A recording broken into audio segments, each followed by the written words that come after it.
Steve Strongman is Musicians in Bars Getting Beer, Season 4 premiere. This guy's got a Juno. Yeah, that's right. Yeah. I do. All right, so tell us the craziest place you played. Yeah, sometimes I get asked about where's the strangest place that I've played shows at. And I would say for me it has to be a place called Alert, which is the Canadian Armed Forces Base, Alert. Is that still NWT or is that the other territory now? Yeah, it is. It's up. It's Nunavut. Well, it's the northernmost tip of land on Earth, which is pretty incredible. Is that right? We were hired by a company, and it was a bunch of us, a bunch of different blues artists and different kinds of artists that were all hired to go up and entertain the Canadian Armed Forces. Oh, that's and great. There's 67 people that are situated up there, and we were supposed to go up for 2 days. And the weather was so bad, it was minus 56 and completely storming, and we had to stay for 2 weeks. Minus 56. Minus It doesn't 56. matter if it's Celsius or Fahrenheit anymore. Yeah, it's just crazy. So at minus 56, I'll tell you, things are different. You know, the first thing I remember when I got off, we went up on a Herc. When you get off the Herc, Oh, yeah. and you step and you take cool. in air that's that cold, it actually shocks your system a little bit, sure. as you can imagine. It's pretty crazy. You survived. Yeah, but it was amazing. So we did our show up there, and they told us that the plane was coming a few days later, and they said, oh, the weather's too bad, so now the plane's not coming. So what we did every night is we pulled out the guitars, and we just sat around acoustically, and their bar opens at like 7 o'clock. Real nice. Every single night for those people up there, and it was like an absolutely amazing experience. It's one That's of those great. experiences of a lifetime, because you can't even go there if you want. You got to be in the armed forces to go For there. sure. And thanks for your service, troops. Yes, thank you. It was really, really an incredible thing. That's awesome. Yeah, So you got a new album coming out in like a day or two. comes out tomorrow. Tomorrow. Yeah. It is tomorrow. So this is the release party tonight. We're at the Rivoli, obviously. Yeah, Tell me about the new album. the new album. I'm really thrilled about it. I'm very excited. It's actually a very exciting time right now because all of the lead up is all for tonight and tomorrow, and so it's a very exciting time. But with this record, I really as a blues based artist, a lot of people would say that they know me as that. But I love rock, and there's a lot of different elements in this record that are all there. And when I went to my producer Rob Zabo and said I wanted to do another record, he said, "Well, what kind of record do you want to do?" And which is always a good experience to have because Sure. you have different options, right? And I with this record, I wanted to push the boundaries a little bit, but I also wanted to still keep keep Steve Strongman in there, and I want people to hear different sides of what it is I do. And I think we came away with that. It's an absolute thrill for me to get Randy Bachman on the record with me. We did Killer Cover 2. I really like the version of it. Randy, it's I'll tell you the whole story about Randy. Sure, okay. What made you play You Ain't Seen Nothing Yet? Well, when I sat down with my producer, we decided we wanted to do something different, as I said, and one of the things we hadn't done on the previous releases was a cover song. So, and Rob Zabo said, well, what song would you want to do? And it was just like a light bulb went off in my head, and I've always loved Randy's tunes. He's such an iconic writer and amazing artist. So I thought about You Ain't Seen Nothing Yet.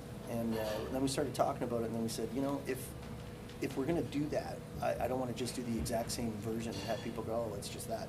We wanted to do something really different with it, which is what we ended up doing, and we sort of reharmonized a few sections.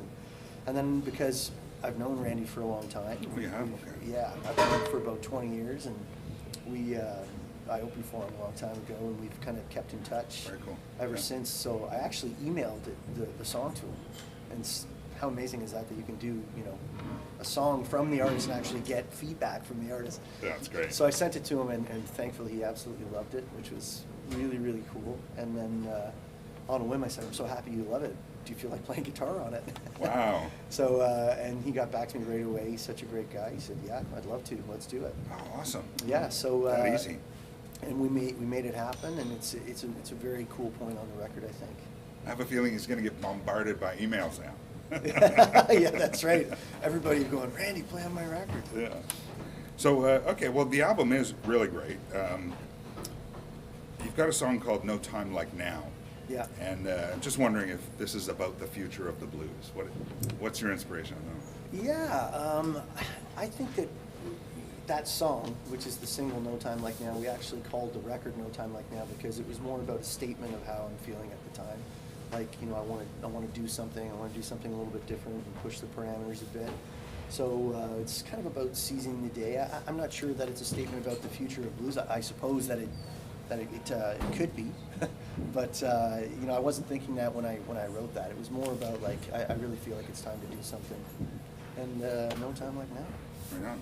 Yeah, Talk about dirty blues. I love it. Dirty blues, yeah. I mean, dirty blues is. I think that's different for everybody. Like, you know, it's. I always say that when I play like from my first record, Honey. I say this is like a dirty blues tune, you know.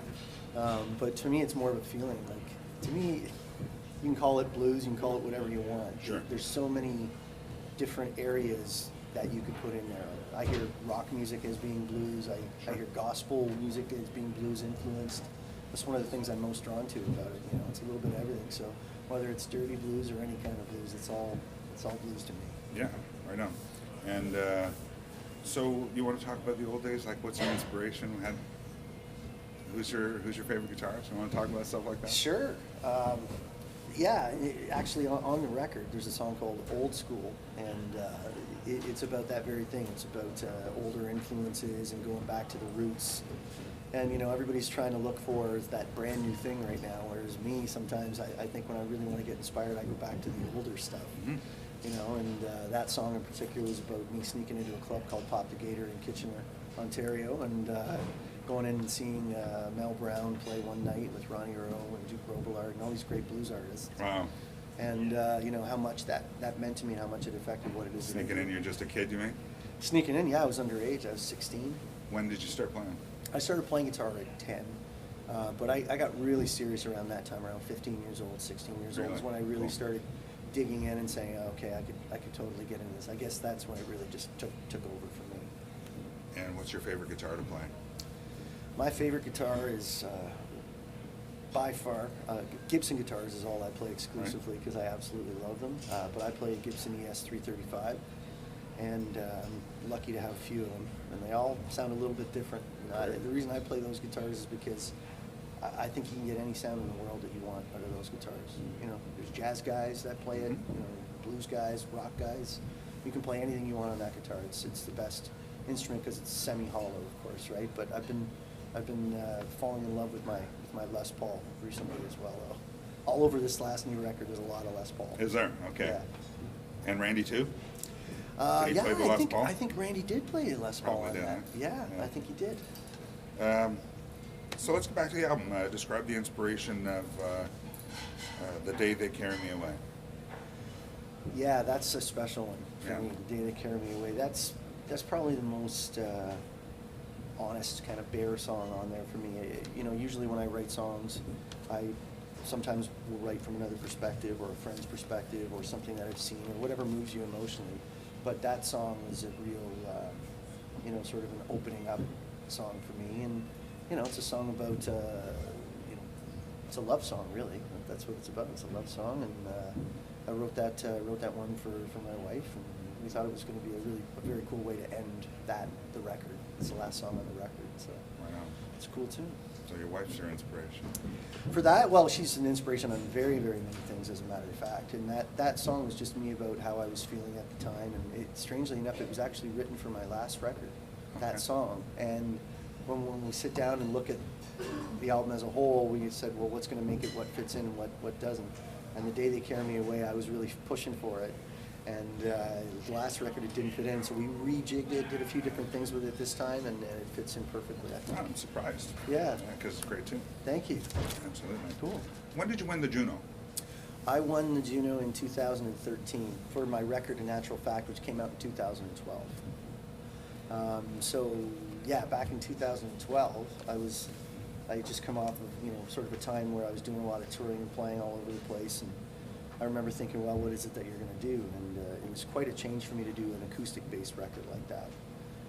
So I decided, okay, I'm going to do an acoustic-based record, and a lot of people at the time were going, wow, acoustic. They really knew me as a predominantly electric artist.